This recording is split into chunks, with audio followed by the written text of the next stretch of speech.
Um bom dia na paz de nosso Senhor e Salvador Jesus Cristo. Eu quero fazer uma leitura bíblica para o nosso devocional de hoje. Está no livro de Atos, capítulo 3, o versículo 19. Diz assim a palavra: Arrependei-vos, pois, e convertei-vos, para que sejam apagados os vossos pecados, e venham assim os tempos de refrigério pela presença do Senhor. E envie ele a Jesus Cristo, que já dantes vos foi pregado. Convém que o céu o contenha, até os tempos da restauração de tudo, dos quais Deus falou pela boca de todos os santos, seus santos profetas, desde o princípio.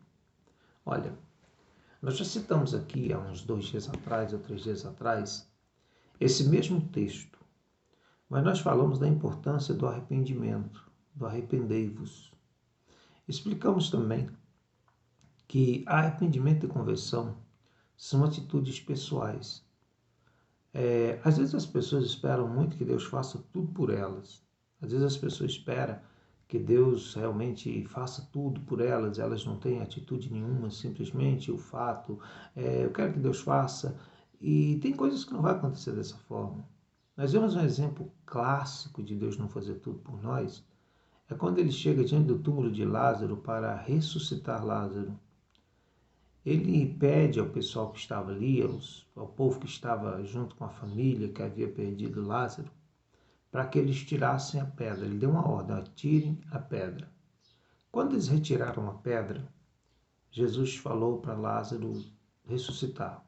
Chamou Lázaro para fora. Ele ressuscitou, ele recebeu de novo a vida, foi completamente curado das feridas e das consequências de estar sepultado durante 4 dias, porque um morto de 4 dias está em estado de putrefação adiantado, e Lázaro levanta normal, sem nenhuma ferida na pele, sem nada que dissesse ou que demonstrasse que ele havia morrido. Tudo bem.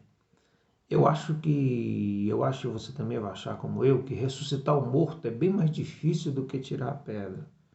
Que quem tem palavra para dar uma ordem para um morto voltar a viver, se ele dissesse para aquela pedra sair da frente da sepultura, ela sairia.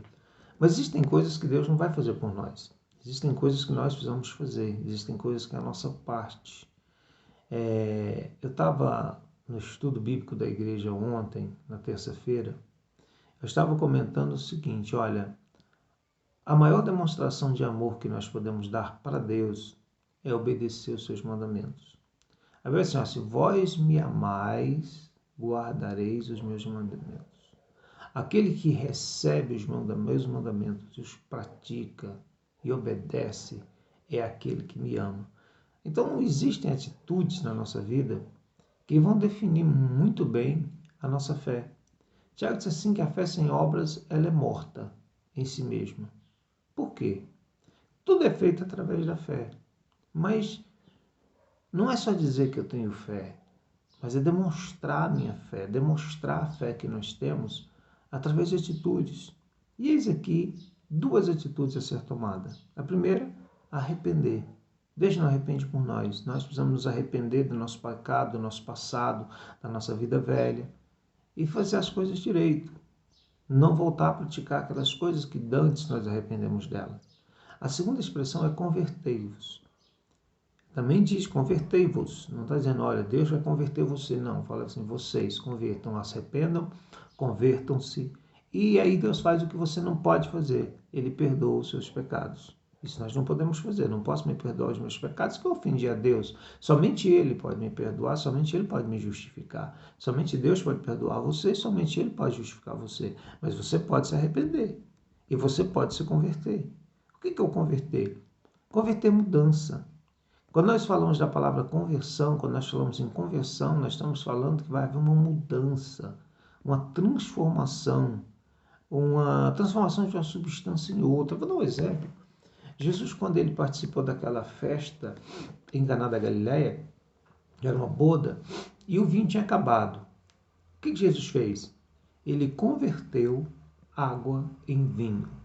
Ele mudou a substância. Ele mudou completamente a substância do líquido. O líquido deixou de ser água e se transformou em vinho. Isso é conversão. Nós tivemos exemplos clássicos. Um dos maiores exemplos que eu vejo de conversão das Escrituras está numa mulher chamada Raabe. Essa mulher era prostituta, morava com a sua família na cidade de Jericó.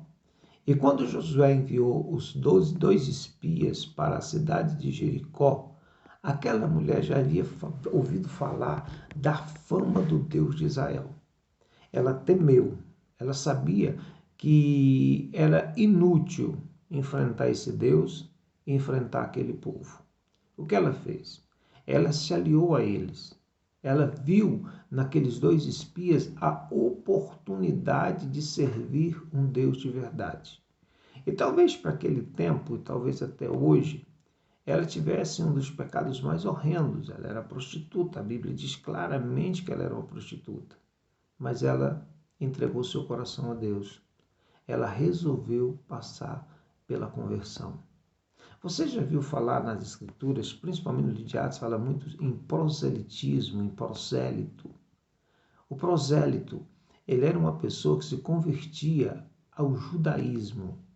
As pessoas que vinham e elas passavam a temer ao Deus de Israel e começavam a cultuar a Deus, fazia parte da religião do povo de Israel judaico, eles eram chamados de prosélitos. Jesus um dia usou uma palavra referindo-se aos fariseus, dizendo assim, vocês saem no mundo para fazer um proselitismo, para fazer um prosélito, mas vocês tornam aqueles que vocês ganham, ou aqueles que vocês incluem na vossa religião, fazem dele filho do inferno 2 vezes mais do que vocês. Então, o proselitismo tem a ver com a conversão ao judaísmo. Essa expressão significa que alguém se converteu ao judaísmo. E nós vemos também a conversão, e nós vemos Raabe ser um dos maiores exemplos disso. Uma mulher que depois de poupada da morte na cidade de Jericó, somente a casa dela não caiu, somente onde estava a família dela que não ruiu. Aquela mulher foi para Israel. Escreve uma história de alguém que se converteu. Aquela mulher, ela se casa em Israel, deixou de ser prostituta, passou por uma mudança extraordinária de vida e ela casa com Salmão. E o Salmão tem um filho com ela. O filho de Salmão, ele se chama Boaz. Boaz tem um filho chamado Jessé. E Jessé tem alguns filhos, entre os seus filhos, o mais ilustre, um filho chamado Davi. E você se lembra de onde veio a genealogia de Jesus? Você se lembra que Jesus veio justamente dessa genealogia de Davi? Então, Jesus ele é descendente de Raabe, uma mulher que se converteu. Ele é descendente de uma mulher que passou pela experiência da conversão. Agora eu quero te falar, resumindo aqui, o que é converter? Converter é mudar de vida, converter é mudar de atitude, é mudar de rumo, converter fala de mudança. E eu quero te perguntar, será que nós estamos nos convertendo mesmo? Será que a igreja moderna está levando pessoas à conversão, a uma mudança de vida? A Bíblia diz assim, que aquele que está em Cristo, nova criatura é. As coisas velhas passaram e tudo se fez novo. Se você não conseguiu ainda se converter em todas as áreas, em tudo, eu te falo o seguinte, você precisa se preocupar com isso. Você precisa se preocupar de estar passando todo dia pelas mudanças que são necessárias na tua vida para que você realmente esteja na posição que Deus quer que você esteja. Alguns falam assim, se Deus falar comigo, se Deus fizer isso comigo, se Deus fizer aquilo, o Espírito Santo vai fazer. Não, ele deu uma ordem, arrependei-vos e convertei-vos. Isso é atitude pessoal. Nós precisamos desejar a mudança, nós precisamos querer a mudança, nós precisamos fazer a mudança na nossa vida. Deus vai nos apoiar em todos esses projetos, naturalmente Ele vai nos ajudar, Ele vai nos incentivar, mas isso é responsabilidade nossa, isso não é responsabilidade de Deus mais. Ele insere o Evangelho na nossa vida. Inserindo o Evangelho na nossa vida, nós precisamos entender o suficiente para nos arrepender. É uma atitude nossa. E nós precisamos de pegar tudo que nós aprendemos e tudo que nós conhecemos ao longo da nossa vida e transformar isso numa mudança de vida, isso é, numa conversão. Todas as pessoas que se encontraram realmente com Jesus tiveram uma mudança de vida. Todas elas mudaram de vida. E eu quero te falar uma coisa. Pense no filho da viúva de Naim. É o encontro da vida com a morte. Aquele homem teve uma transformação extraordinária, de morto para vivo. Isso é só um exemplo. E nós também sofremos uma transformação. E se você não deixar Deus transformar você, se você não deixar o Espírito Santo agir na tua vida, você ainda não está dentro do cristianismo verdadeiro. Então, isso é pessoal, isso é nosso. E nós precisamos nos dominar e mudar a nossa vida. Que Deus te abençoe nesse dia, em nome de Jesus.